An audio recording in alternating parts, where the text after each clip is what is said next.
Board of County Commissioners meeting to order. Do I have a motion on the clerk general? So moved, and yes. Yes. And on the requisitions? So moved, and yes. Yes. And the first item we have on our agenda is Mary Huttlinger, the Realtor Alliance of Greater Cincinnati. Good morning.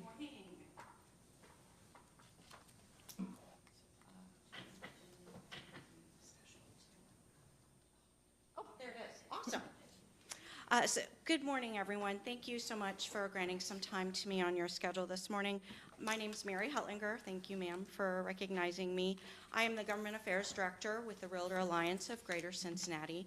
And the reason that I wanted to get on your schedule today was, first and foremost, to introduce myself, but also about a year ago, the Cincinnati Area Board of Realtors rebranded and assumed Butler and Warren counties. And so we are actively involved in real estate, home ownership, and private property rights. So I wanted to talk a little bit about some of the services that we offer to you as subject matter experts, and also just give you a brief overview of what areas we're involved in with regards to community grants, especially with regards to community development and design. So without further ado, I'll go ahead and get started. So the Realtor Alliance of Greater Cincinnati is one of the oldest realtor associations in the country. We are actually one of the 6 original boards of real estate professionals that started what is now known as the National Association of Realtors. So we are affiliated with NAR and Ohio Realtors. We are the local representation of those entities. We currently represent over 6,000 active realtor members through continuing education, community involvement, and advocacy. And in Warren County, we represent 1,081 realtors.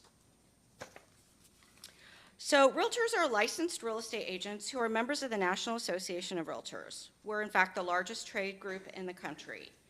Every real estate agent is not a realtor, but most are. So what does this mean? So realtors are held to a higher ethical standard than real estate agents and must adhere to a stringent realtor code of conduct. And we take great pride in those commitments when we serve our clients and our communities. Part of our professional development works towards fostering inclusive member and community relationships by advocating for equal housing opportunities, property rights, home ownership, real estate investment, and economic vitality. We also work to deliver education and uphold the highest professional standards that empower our members to thrive. We also take pride in being good community stewards and partners. As is typical with any professional association, we have a full team of association professionals, but also over 20 volunteer committees who serve as subject matter experts. We work collectively to advance the realtor profession, but also housing and private property rights. We are the champions of real estate, and we work to enhance the success of those we serve by focusing on connections, advocacy, and professionalism. Again, we're a full-service professional association. We also are the parent organization for Cincy MLS. We do have some relationships with Hamilton and Butler County, so if there's any data that you or your planning committees are interested in, we're happy to open up that partnership for y'all. So it's no secret that real estate has a great economic impact across the spectrum, locally, state, and federal. Real estate has been and remains the foundation of wealth building for the middle class and a critical link in the flow of goods and services and income for millions of Americans. Real estate transactions account for nearly 17% of the GDP. So real estate is clearly a major driver of the U.S. economy. So as I've mentioned, realtors, especially the Realtor Alliance of Greater Cincinnati, we're committed to collaborating with other community leaders like yourselves to build better communities. And through our association with Ohio Realtors and the National Association of Realtors, we have access to over 30 different types of community grants that allow us to bring expertise and resources to the table as you, as our public servants, work to help make our communities better. So we take pride in helping our leaders craft custom solutions to housing challenges. So we can lean on our experts and our housing economists and our land use experts who work with communities across the country and leverage their knowledge and their understanding of what has worked in other communities or hasn't worked, and bring that together to help you solve any types of housing or development challenges that you're facing. And again, we're happy to apply for grants to bring those resources to the table to assist you in your efforts. One such resource that's available is the Modern Growth Management Handbook. Again, this is a comprehensive summary of learnings and experiences from across the country and communities just like Warren County. I'm happy to make copies available to you if you're of interest to those. Again, it's timely in that it really capitalizes on modern day experiences in our communities where our realtors live and work, and leverages our experience in economic development and housing and private property rights, and helps us as stakeholders be good partners to you as you develop policies and regulations for Warren County. Recently, Ohio Realtors partnered with University of Cincinnati's Department of Economic Research, and we conducted a statewide research on workforce housing. This is a comprehensive, it's like a 500-page report that tells you pretty much anything that you would like to know about workforce housing. But this, I think, is a critical framework for us to better understand this challenge so we can begin to address it through smart policy initiatives. And I'm happy to share this data and the executive summary with you if you're interested. So some of the issues that we're currently focusing on with our elected officials throughout Southwest Ohio is how do we address housing inventories and the shortage of such inventories, especially affordable housing for workforce demographics. Smart development plans. How do we capitalize on infrastructures that we already have so that it meets the needs of our communities, especially with regards to housing? Of course, property taxes are always an interesting topic for our members and their clients, as well as alternative housing such as ADUs, also known as accessory dwelling units. We've been hearing a lot about institutional investors, and we're working closely with our elected officials at the state level and the federal level, trying to identify unique ways to address this matter without infringing on our ideals of free market operations. And then, of course, tax abatement's always an interesting and popular topic when it comes to housing and economic development, and we have a lot of learnings and ideas about these types of issues. So with that, I'm happy to take any questions, or I would encourage you just to stay in touch with us. Let us be a resource to you, be your subject matter experts. Again, we have over 1,000 members in the Warren County area, and we're happy to be of service to you. Thank you. Thank you for being here today. I'd love a copy of your UC economic study. Absolutely, I can forward that. Thank you. Any questions from anyone? Well, thank you. Awesome. Well, thank you all very much. Yeah, thanks so much. Next on the agenda, we have a work session with Michelle Tegmeyer. Good morning.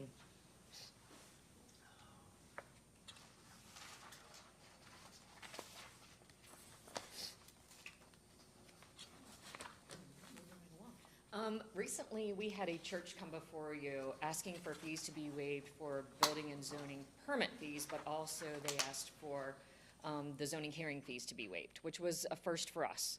So we went back to the office and talked to Anna Helton and Jackie Hankins, and they came up with an idea possibly that will work for in the future to keep those nonprofits from coming before you so that we would have a streamlined process for handling that in the office.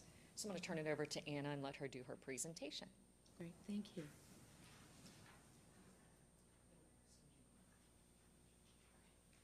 Good morning. Good morning. Hi, my name's Anna Helton. I work in the building and zoning department.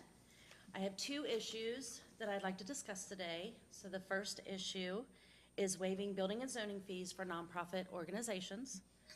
Currently, we have a resolution that is for political subdivisions. This resolution states that any new construction, additions, and remodels that are fewer than 5,000 square feet is waived at 100%. And any structures over 5,000 square feet is waived at 50%. So what I would like to propose is that we add nonprofits to this resolution. This will prevent different entities coming before you and will allow us to be consistent without showing favoritism to any one project. The second issue I'd like to discuss is waiving fees for zoning meetings. These meetings include variance, site plan reviews, and conditional uses. As you can see, the variance fee is $750 and the other two are $500. If the board chooses to waive the fees, we would like to propose that the charge be reduced to $400 each. This will help pay for zoning board members, legal ads, and postage that we pay out of our budget.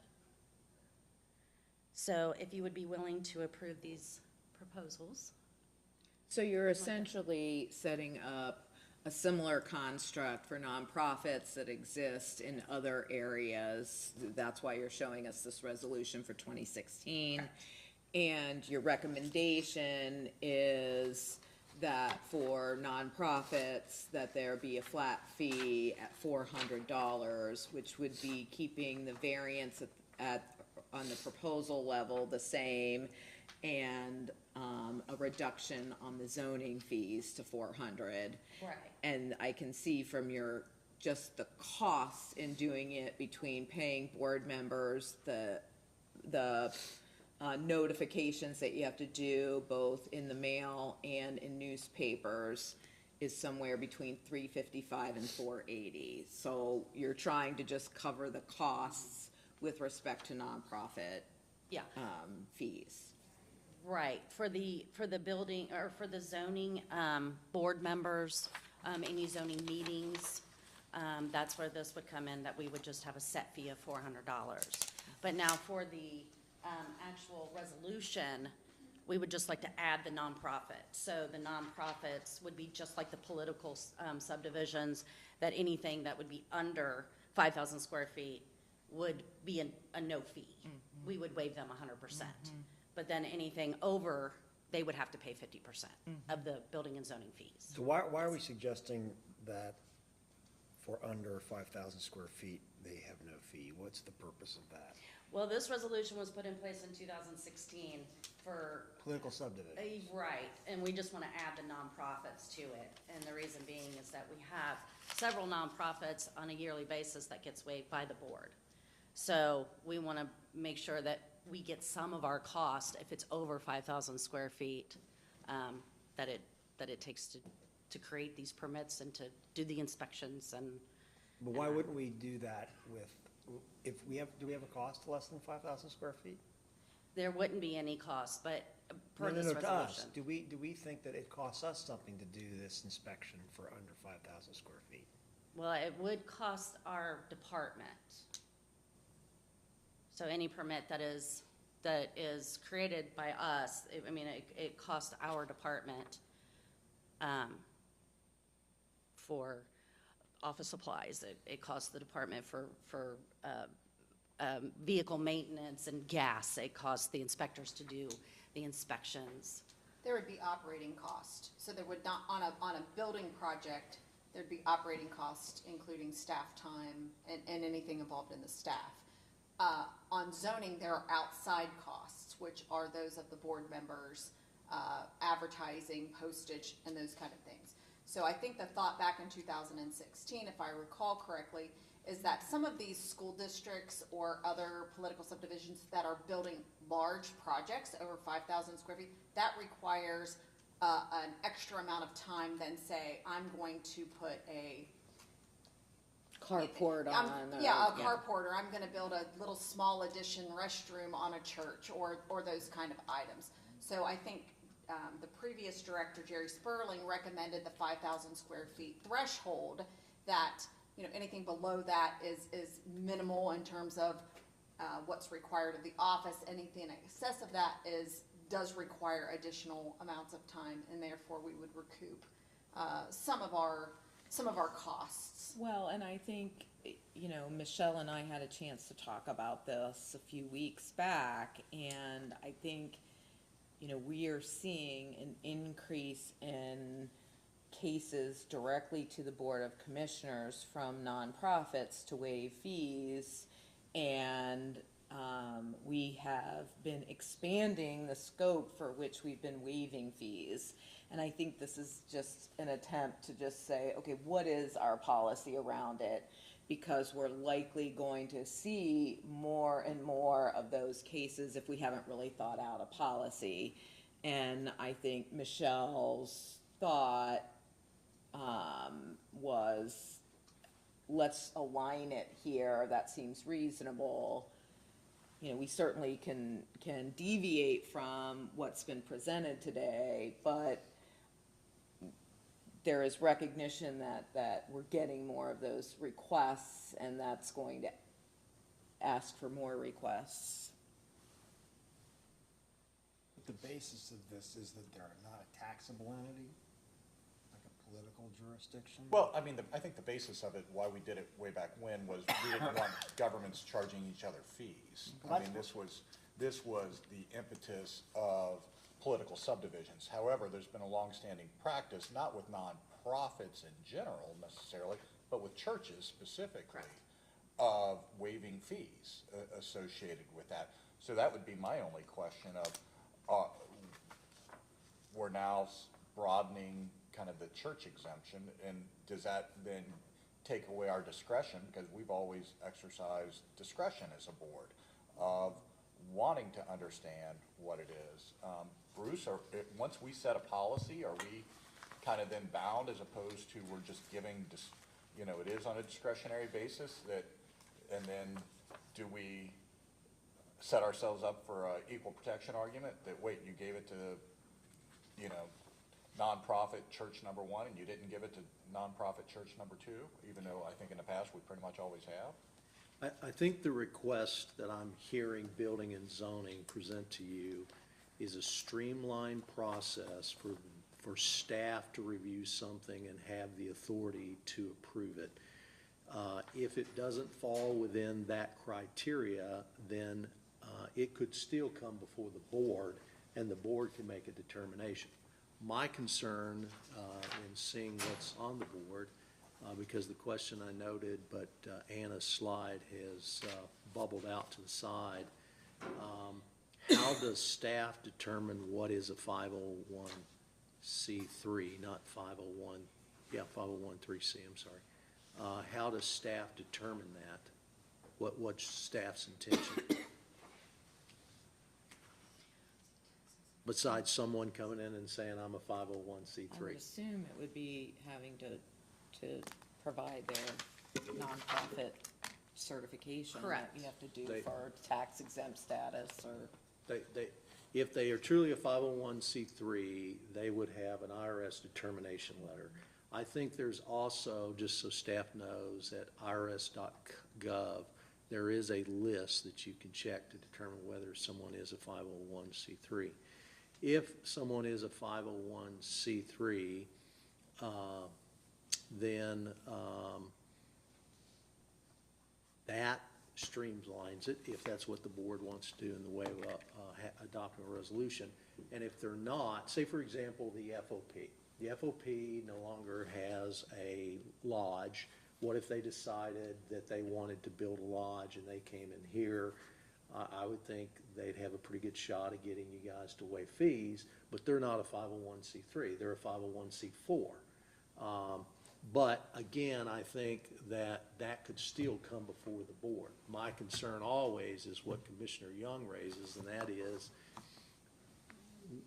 when you say no to someone and they assert that they are being treated differently, what's that criteria going to be? But isn't that what's been happening? It has. That's the concern that I think Michelle is trying to get us to address.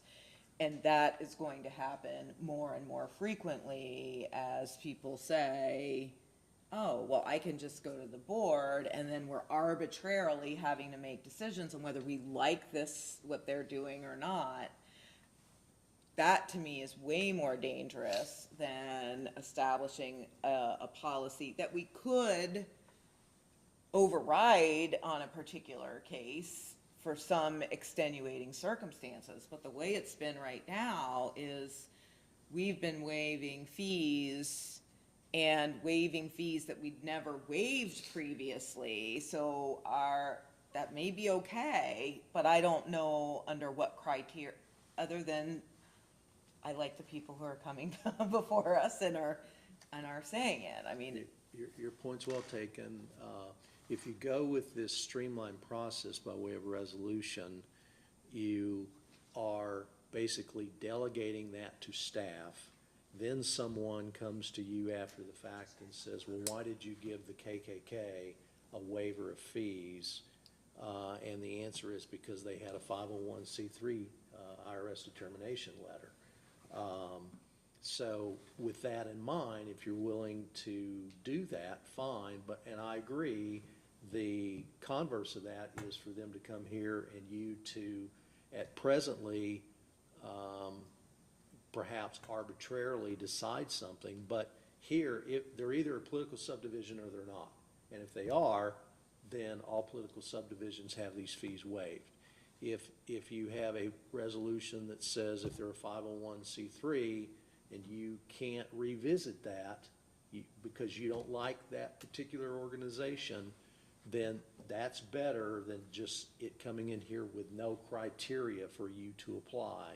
And then you definitely are risking disparate treatment argument by someone that just told no.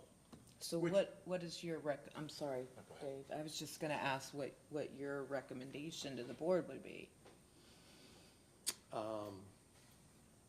Before you answer that, that's why I was asking about, do we indeed have discretion on these matters or not?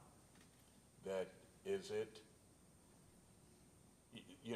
does the board, under the law, say, you know what, we do like that project, we do like these people, they have done good for the community, we are gonna waive their fees, versus group number two is brand new, we don't know them, their mission's different or whatever, and we don't necessarily like their mission. Is that, that is different treatment, but do we have that discretion? On certain things, we absolutely do have that discretion. You have discretion about fees. And for example, in the zoning code, I think we have a provision now that gives the authority to waive a fee already because that was litigated. Where the BZA, Michelle, you'll remember, was asked because of something staff did incorrectly. It was staff's fault for the subsequent filing to have the fee waived. And we put that in the code. You have that, but I think that under your scenario, Commissioner Young, you are opening yourself up to a argument that you're treating people differently. And if that criteria is, if you came up with a criteria and put it in a policy, meaning via resolution, it would be a lot better than not having anything. Not to say it will withstand challenge, but if at least you laid out what that criteria is. So if you had a criteria that said based on experience, it's kind of like when we select professionals. One of the things we look at is what type of experience they have. Are they capable of providing the workforce? All those kind of factors. Do they have a history of serving multiple residents inside the county? If you came up with some criteria and put it in a resolution, at least we have a defense. To have a resolution that just says you have the authority to do that, that is very risky. And I like that better than a blanket, everybody's the same, everybody gets this, because that's honestly where I was thinking of it. And churches are one thing, now nonprofits, that is a much broader definition of who gets everything waived. There's certain nonprofits, that might not serve a correct mission, or at least in my view, a correct mission of serving the citizens of Warren County, and I'm not trying to encourage that behavior. Others, we do. So, I like that idea of putting a couple of criteria in there that, do you have an established history of serving, you know, having programs that serve. Programs can be Sunday school or a homeless shelter or whatever it is that do you have programs for serving the citizens of Warren County, and is that established as opposed to a blanket? Everybody that has this IRS determination letter gets treated the same. I would rather not do that. However, the request today is a streamlined process, and if you're gonna do that, the streamlined process is not something staff would be able to evaluate. They would still have to come back before the board to do that. So it would be status quo, if you don't, you know, unless you want to adopt some type of rules for yourself, it would just be the status quo. It would continue that all the requests would come directly to the board, and the board would make those decisions. How often does this happen? I just don't recall this being all that frequent. A couple times a year, maybe. I think all the nonprofits we've had have really been churches. Yes. I don't know of any other type of organization that's come in. Boy Scout project. Boy Oh, I'm Scouts. sorry, Boy Eagle Scout, Scout yes, project. Boy Scout Lions, project. yeah. Girl The, Scout. the Yeah, library, That's true. Lebanon Library. But they're a political subdivision. Yeah. You see, I Lebanon don't, is a political subdivision. I don't, I don't see us spending a lot of time on this as to why we would want to streamline a process that's so rare from that standpoint. Unless, are we thinking that this is going to become a lot more frequent? I can't answer that. I don't know. It just doesn't seem like it's broken as far as I'm concerned, because I don't even remember doing this very often. I think there's just a thought of, it is the kind of covering your rear end of, is there a policy, are we making, but then I can, if we are doing it on a discretionary basis, and why did you treat one differently than the other? Well, I think I just gave my rationale. This group has an established history of serving residents. This group doesn't. So if I'm trying to encourage a certain behavior and say this is good for the community, therefore I'm trying to encourage you to do this project and build your addition or do whatever, I'm gonna waive the fee versus, wait, I have no idea what your mission is. I have no idea what you've done for other groups and other communities. I don't want to waive your fees because I don't know if I want you to build this. I think that's a legitimate. That's a practice as opposed to a policy, and a policy is always more defensible than a practice. And keep in mind, whether it's a church, a synagogue, a mosque, whatever, when you know, there's all kinds of new organizations like that spring up, it takes time, 6 months to a year, to get a 501c3 determination letter from the IRS. There's an application process, and you know how quickly the IRS turns things around. They're a church or a synagogue or a mosque, but they don't have their determination letter, so they may meet your criteria as opposed to coming up with some blanket proposal like this. I just would recommend that you do a policy as opposed to continue to try to do a practice. If there is enough of this, as Commissioner Grossman points out, to justify doing so. Well, the other thing that's kind of in the forefront of my mind is that it is one thing when the work of the department, in this instance,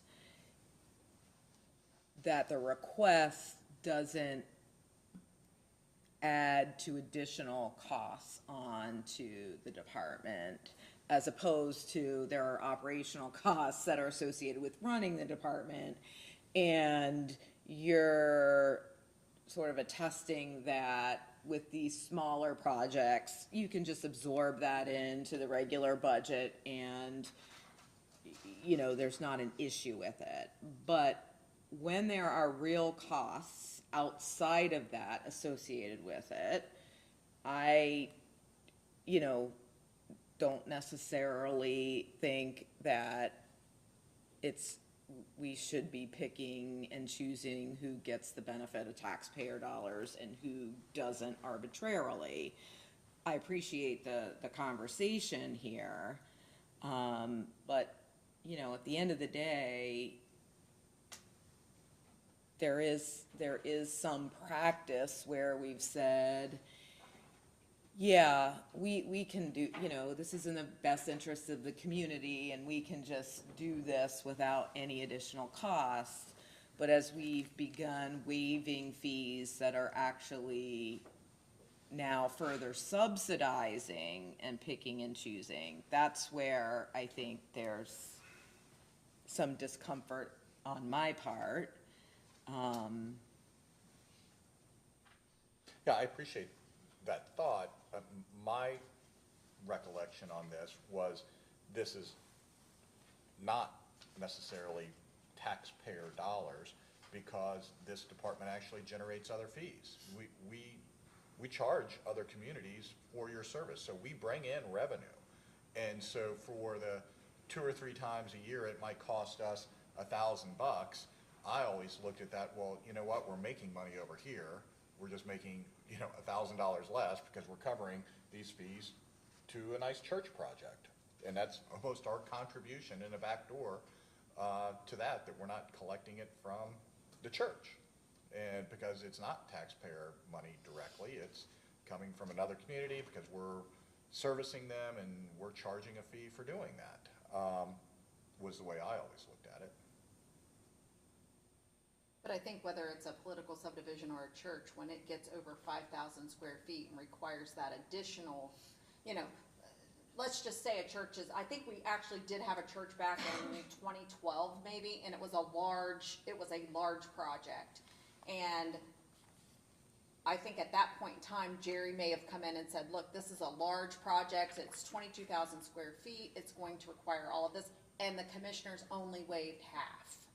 You know, I mean, it was an instance where it was less than full waiver. But that's exactly why there's a discussion and discretion, that there's a Sure, there's a I just want to make business sure case. that staff moving forward understands what the expectations of the commissioners are when we receive these that are outside of the political subdivision realm.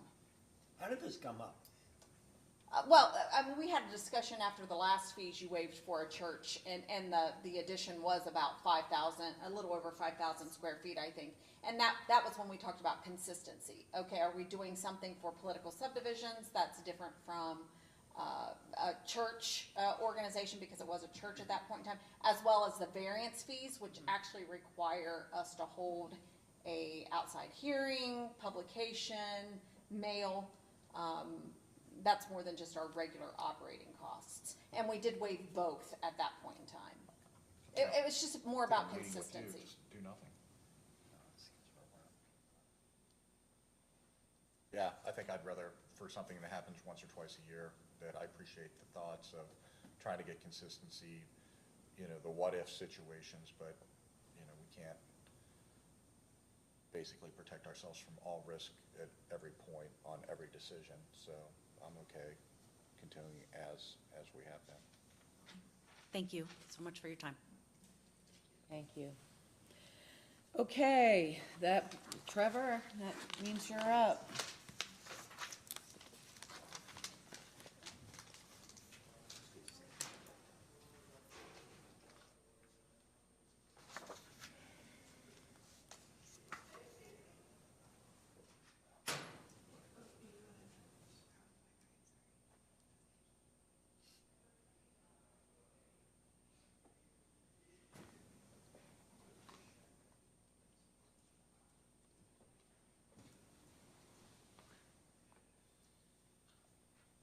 Good morning. Morning. I've met with you 2 times here recently to talk about the master plan study, and back again this morning. And today I just want to focus on the first phase of it, so that we can get the county court project underway. So throwing a lot of information at you these last 2 trips, and the plan in its entirety is stretched over 6 to 8 years of projects. County court, is our hot button project right now that we want to get underway. So today I just want to talk about the first couple steps in this project. Hopefully get some direction from you guys as far as how you want to proceed to get that project underway. So we'll walk back through the first couple steps here. So this is the campus we're on now, our Justice Drive campus. This is the existing conditions we're in right now. So what we're proposing as the first step would be building number 1 is the old jail, right there. So step 1 would be demolish that building.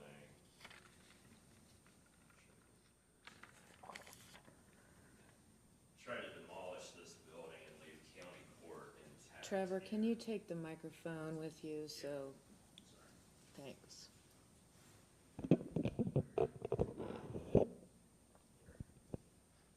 So county court's still actively using the front of this facility, which is shaded in blue here. So the first step would be cut that building off at the back of county court, demolish the whole back end, which is the vacant jail area. Then building number 3, right here's the current SWAT garage, also demolish that building at the same time.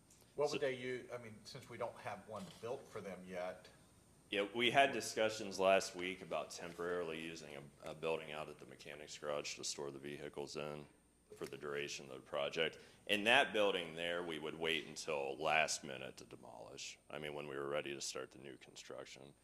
I'm gonna flip the slide here so you can see.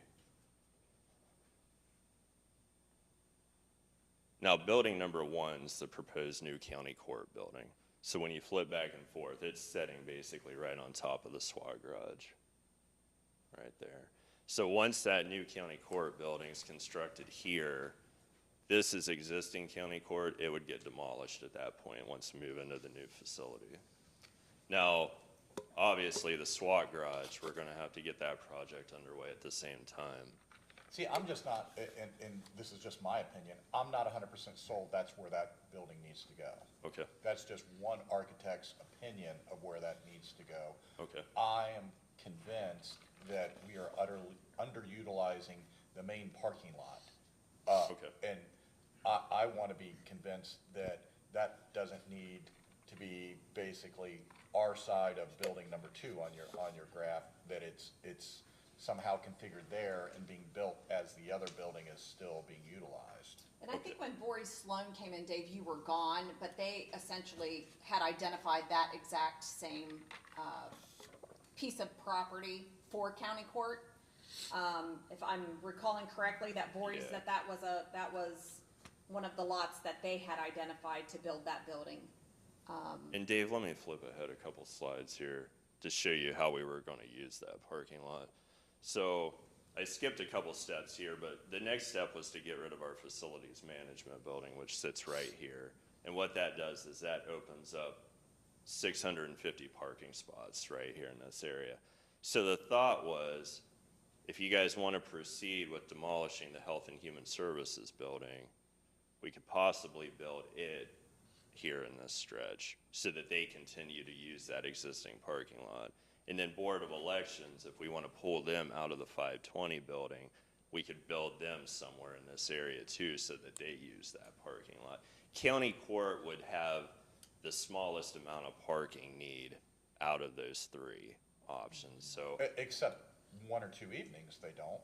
When they have that big cattle call, I thought they fill it up. Which is Thursdays, yeah, they do it the 1 day a week, but with the proposed new parking lot, there's already a lot of parking here left over from the jail and sheriff's office, so that's not all gonna be new parking, we'll be reusing existing. The thought was to put the 2 entities that need the most parking closest to this area here. Which that's kind of a new thought since we met before, but that Correct. actually kind of makes better sense to Yeah, your because we point. talked about Board of Elections using that huge parking lot Yeah. also. And currently, this building, Health and Human Services, if we build it close by to this parking lot, they keep their same address, all the people that come there are gonna be able to find it easily instead of sticking it in a different part of the campus here.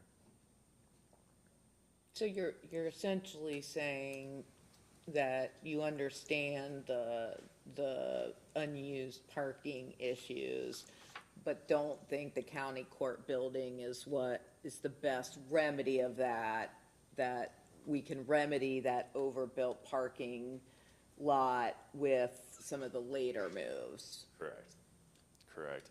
County court has one heavy court day a week. The rest of the week, it's very minimal traffic going through there. And keeping county court back here also keeps the three courts in close proximity to each other. Now, this building on the drawing here, this is the new county court building. This would be the new facilities management building, which currently sits here, would get demolished and moved to the back. We're also proposing taking the fuel station, which is right here at number 2, and moving it back there as well to get it out of the area and to make it easier for staff to access. All this is based upon, though, that the Health and Human Services building, that we'll reconstruct it, we'll demolish it and build new. So Trevor, if we were to accept the first phase as you outline it with county court, the demolition of the jail, those first few pieces, what, do you have an anticipated timeline from start to finish? I think the demolition of the current, or the old jail could happen this year. You know, we could get that on the books for this year. To get through, on the county court project, to get through the criteria architect phase, to bid out the design builders, all that, it would probably be spring of next year before we could break ground on that. And how long would you, just so I know, it would depend on what we design and build to determine the length of time, but do you have a ballpark of when? 1 year. 1 year. Yeah, 1 year constructions. So So 2 they years could from be, now, they could move. theoretically, the fastest that they could be in their new facility would be this time in 2025. Correct.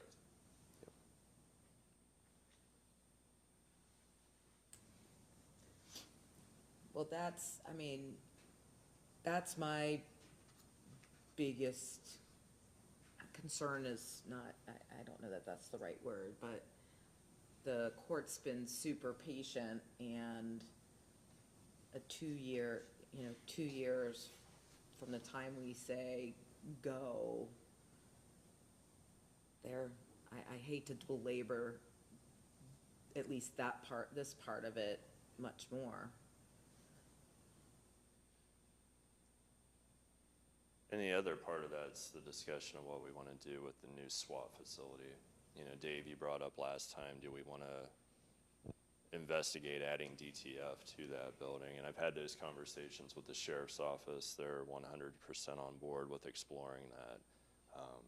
So at that point, that building would become a tactical response unit, storage, it would become a shooting range, it would become drug task force, all those entities rolled into one, which is going to make that facility too large to be on this campus, so we would have to move it off-site.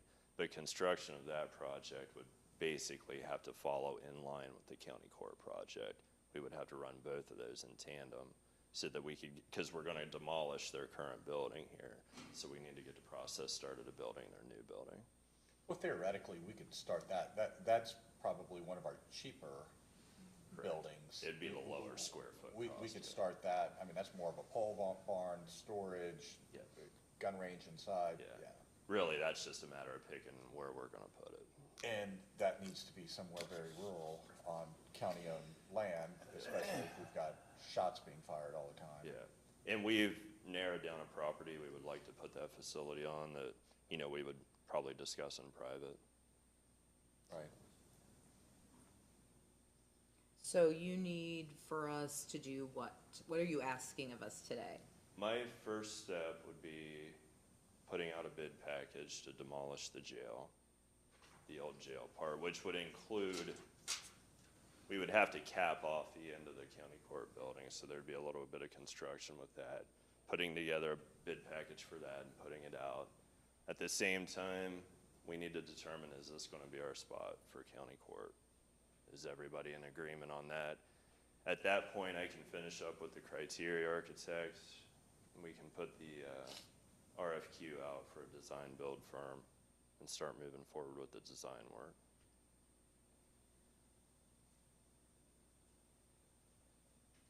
And if you guys are interested in all of demolishing the facilities management building, there would be some cost efficiencies and possibly building it at the same time county court's being built, since the buildings are right next to each other. At that point, you only mobilize the contractor one time to build two buildings, so there would be some cost savings if you guys choose to go ahead and move my facility back here out of the way. I think that's probably addendum to the RFP of, building one is you're doing this, and if you do building two, what would What that is it? add-on be? Yeah.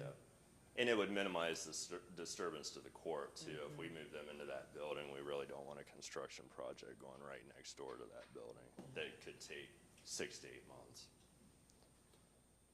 Well, I don't have a problem with what you've suggested, and I appreciate you thinking about and talking with the consultant about the parking considerations that have been raised through this too. But my view is I think we should proceed and not belabor it any longer. Where are you all?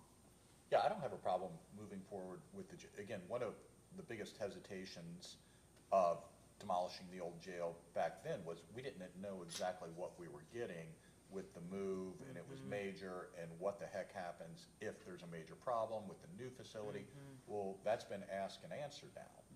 New facility's great, it's fine. So we literally don't need that, other than they've been using it for their shooting house, which has been a nice little addition, to getting some utilization out of it. There was, I think, for the public standpoint, we vetted literally every other option, including using that as a DUI type of facility, a low-end offenders facility, and then we vetted that extensively, and it turned out that is not a good deal to the taxpayer to try to do that. So it's an obsolete building that is very hard to maintain. It's very expensive to even run the electric and facilities, or the HVAC systems and all that we have to run right now. I mean, it's just kind of a money pit. So the sooner we get it torn down, the better at this point. Absolutely. So I've got no problem with moving forward with that.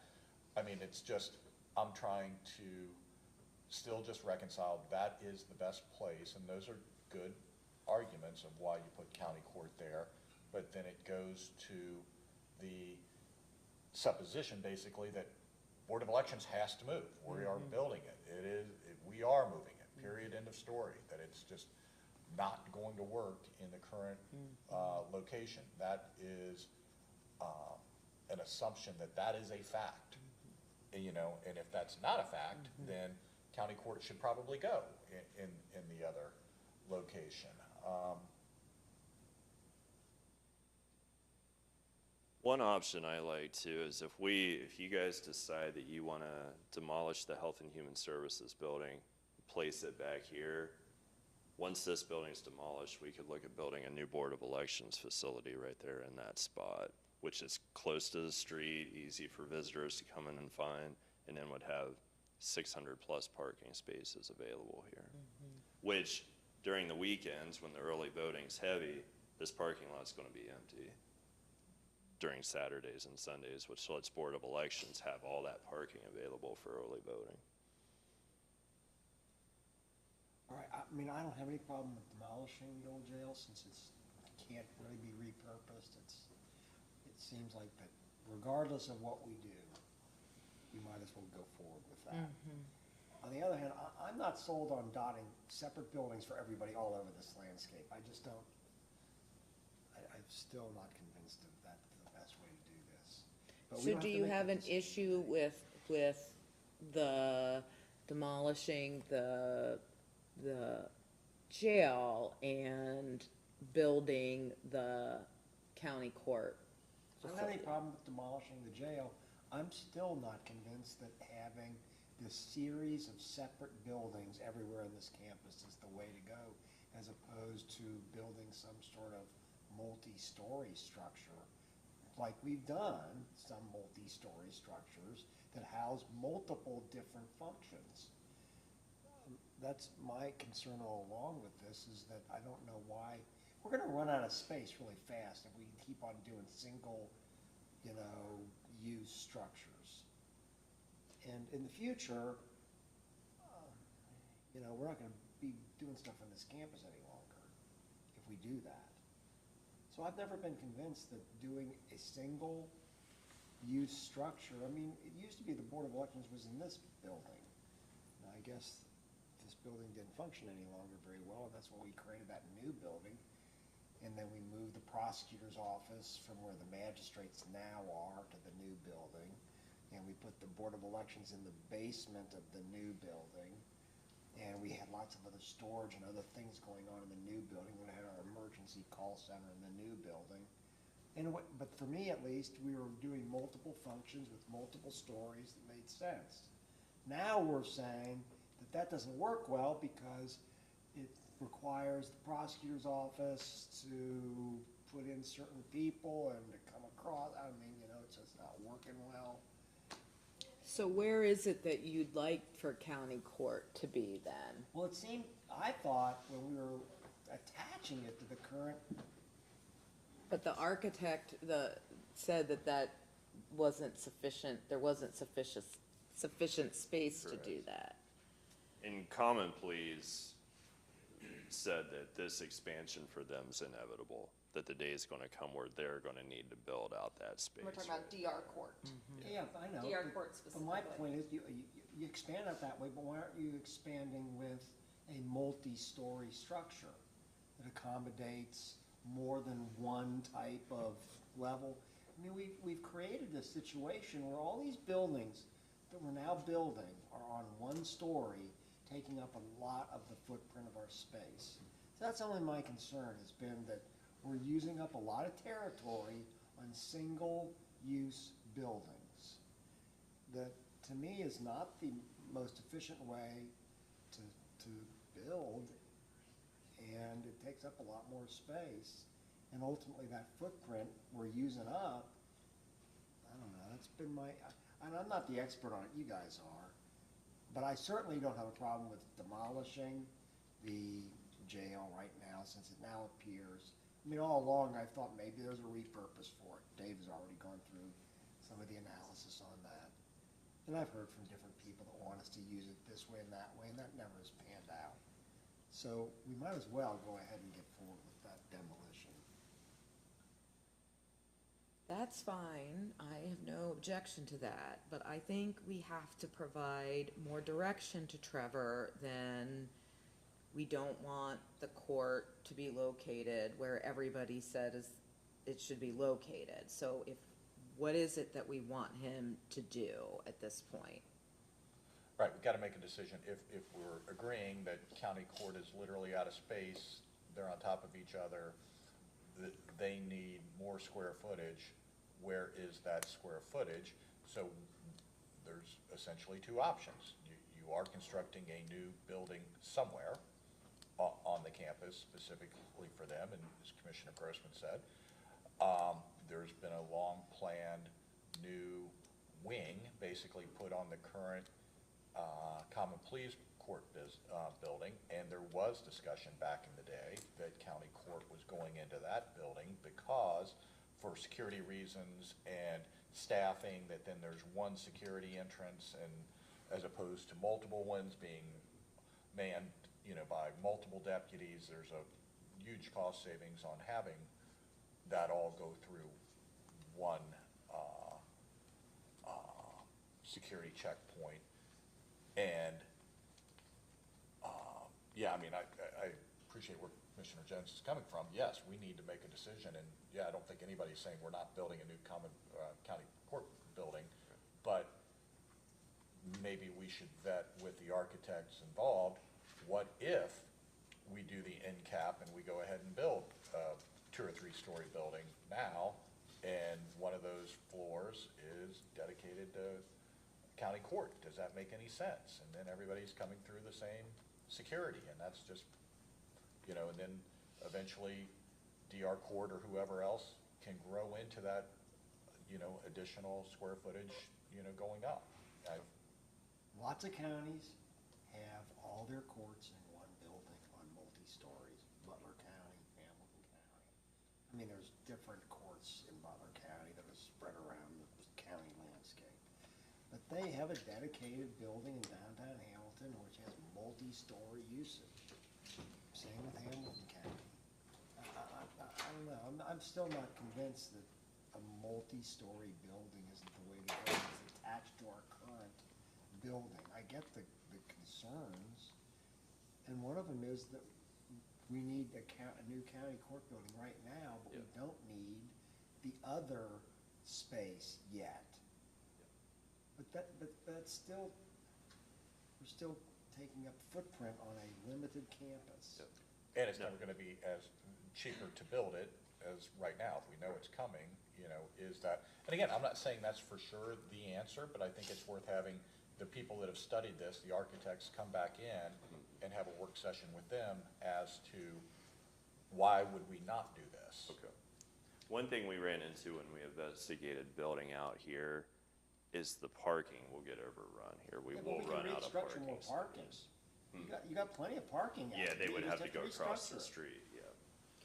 Well, what I appreciate about this plan is that I like that the plan proposal does keep it more like a campus feel, and we're not in anytime soon going to run out of land. And I would not be interested in building big buildings for which we also don't spend a lot on the outside facade of those buildings. I think it would not be pleasant on our campus. And so I appreciate the green space, and I appreciate the fact that it doesn't look like a downtown area. So, if you all want to have another meeting with the architect, I think that's, you know, your prerogative. I get that. But I feel like we need to do that soon, because it's going to take 2 years no matter what.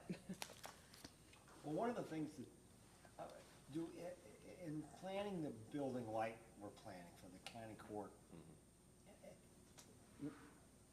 and I assume that the reason why we need this is one of the other ones outdated, old, but we've also had a lot of growth of population in the jurisdiction of those 2 county court, you know, areas. So what is our future projections? I mean, we're the 3rd largest growing county in the state. And we've got now a population of what, 250,000 or something like that? And are we getting, you know, what is our growth rate right now in those jurisdictions? Are we gonna be growing out of this building? I mean, I know I asked this question before, and then everybody's saying, well, you know, you only plan for like 10 years, 15 years, but I'm thinking, well, once again, if we are only planning out that far, we're gonna be building more buildings because the growth rate is so high, particularly in the jurisdiction of that court. And I don't know that we're really accommodating for that growth. Well, that is one of the advantages of doing these separate buildings when we break them out in different structures. Like this county court building, 20 years from now, if we need to build onto it, there's not going to be anything in the way. We can build a wing off of it. If facilities needs to grow, there's going to be room. This health and human services building, it could grow. When you do keep them independent like that, nothing restricts you from growing those buildings down the road, where we don't get to a point 20 years from now, it's, well, we got to tear it down and start over because it doesn't fit. You know, it gives you that space to add on down the road. And this Health and Human Services building and Board of Elections could be easily combined into one building so that there was nothing up in this part of the campus. That could end up just green space up through here.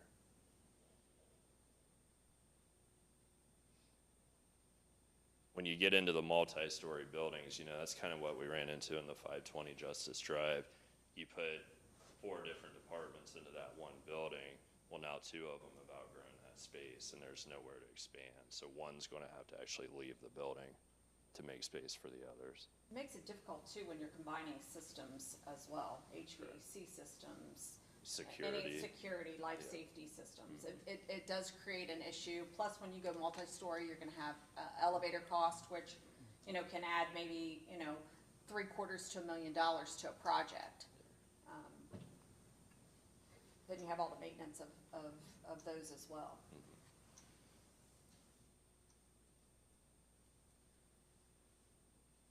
All right, well, I'm still fine with demolishing the jail. Yeah, and I've got no problem, because again, this is multi-million dollars we're spending. I think all of us need to be on the same page of, yes, this is the best option, this is the best plan. And from my perspective, yes, go ahead with the demolition projects. I would also say go ahead with that new facility for SWAT and maybe DTF. And you know, there's no reason why we don't Well, do that. I'd like to potentially. talk about that issue because that's a pretty big capital expenditure that we'd be taking on for the drug task force. And I am unfamiliar with any other,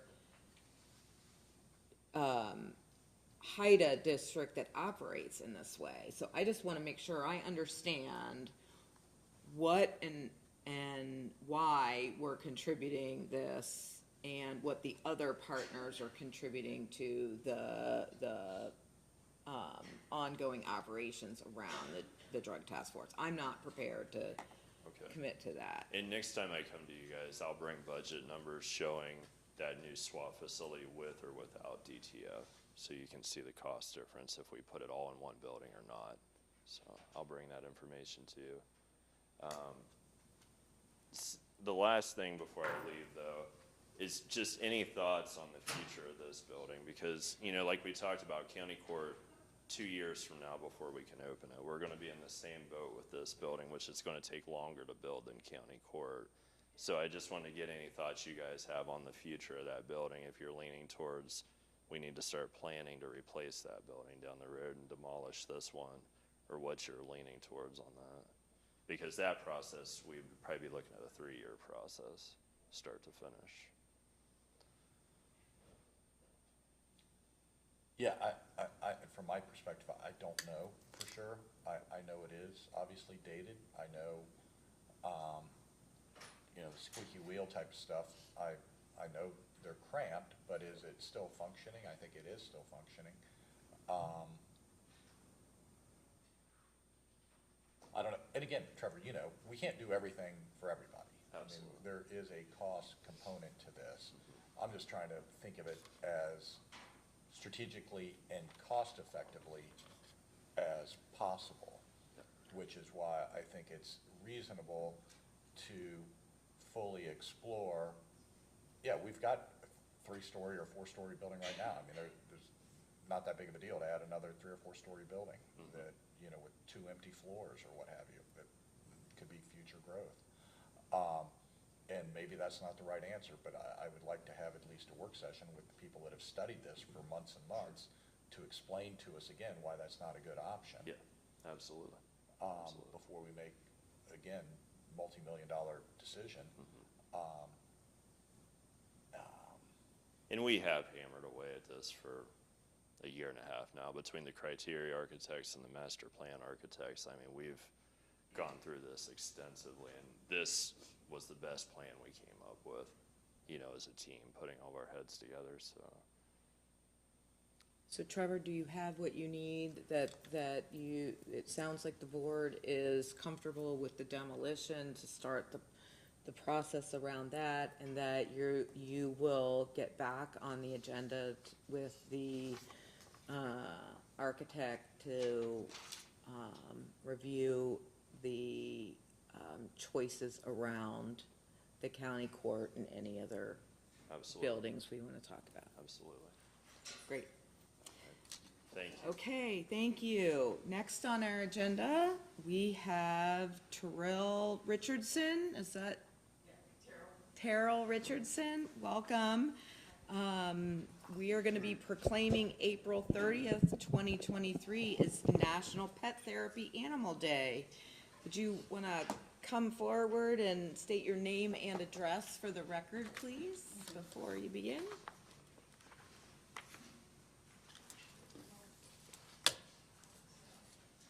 And Hi, I'm introduce Terrell yourself. Richardson, 1128 Mohawk Drive, Lebanon, Ohio, 45036.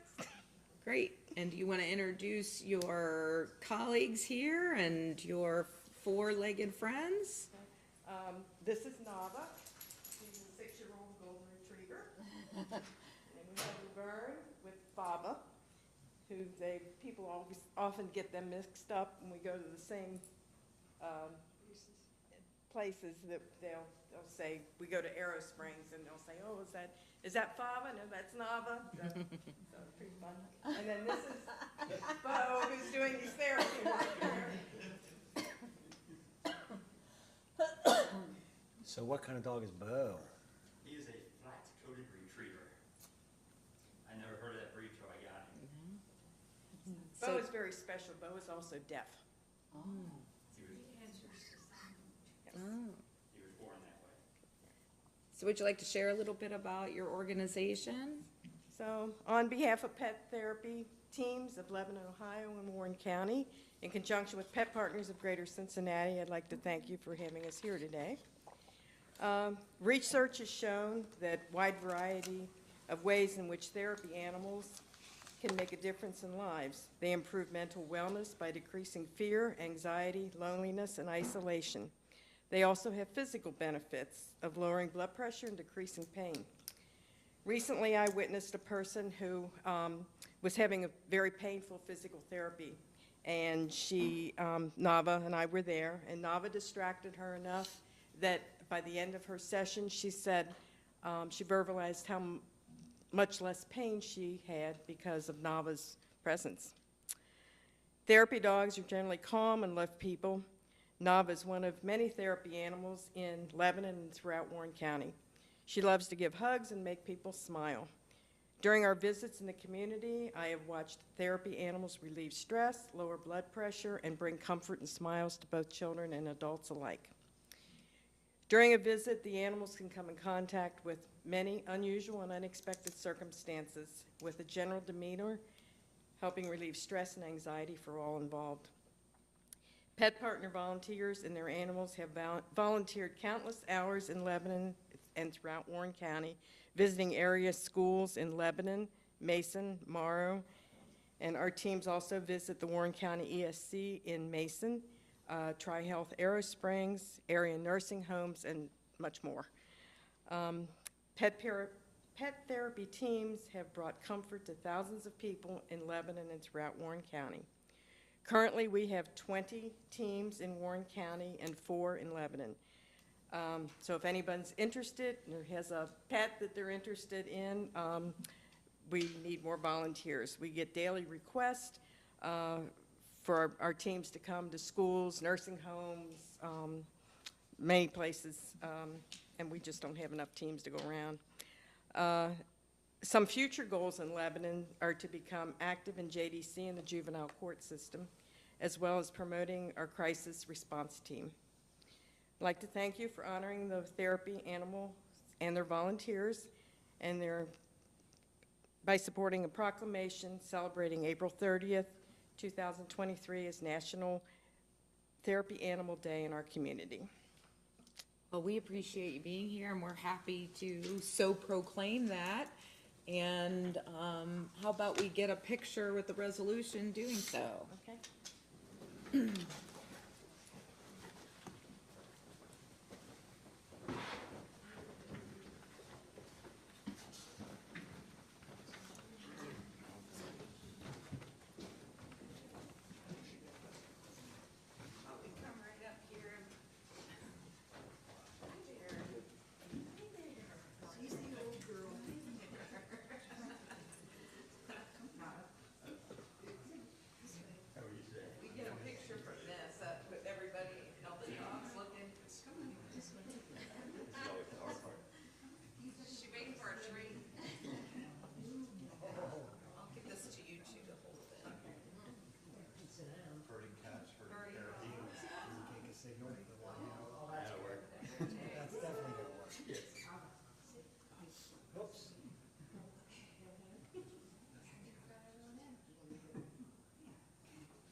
Tom needed a little therapy apparently. Oh, okay. Okay. Thank you so much. Oh, you're welcome. Thank you. Appreciate you being here. Thank you. Thank you very much, appreciate it. Thank you. Thank you. They're like trading cards. Yeah. When we go to school, Yes. kids love to go out. Oh, I'll bet. So we keep a stack. Thank you. Thank you. Okay, Tina, do you have anything else to come before the I do. commission? The first question is for this Thursday's meeting, whether you would like to cancel the meeting or hold the meeting. We have nothing on the agenda. I'm out of town on Thursday, so my preference would be to cancel it. I'll make a motion to cancel the meeting. Yes. And yes? Thank you. The next resolution I have is a resolution to approve the lease agreement with the Ohio Department of Public Safety relative to 19 Dave Avenue, Lebanon, Ohio. This is the lease with the state for the driver's exam station in the B&B that we do every year. Okay, so moved. Yes. And yes? That's all that I have. Tiffany? I do not have anything. Thank you. Okay, so I have a motion to go into executive session at this point. for disputes involving the board that are subject of To pending pending litigation, litigation. Ohio Pursuant to- Revised Codes 121.22 G3, Yes. To meet with your legal to counsel. meet with our legal counsel? Who is present? And second. And roll call, please. Mrs. Jones? Yes? Mr. Young? Yes. Mr. Grossman? Yes.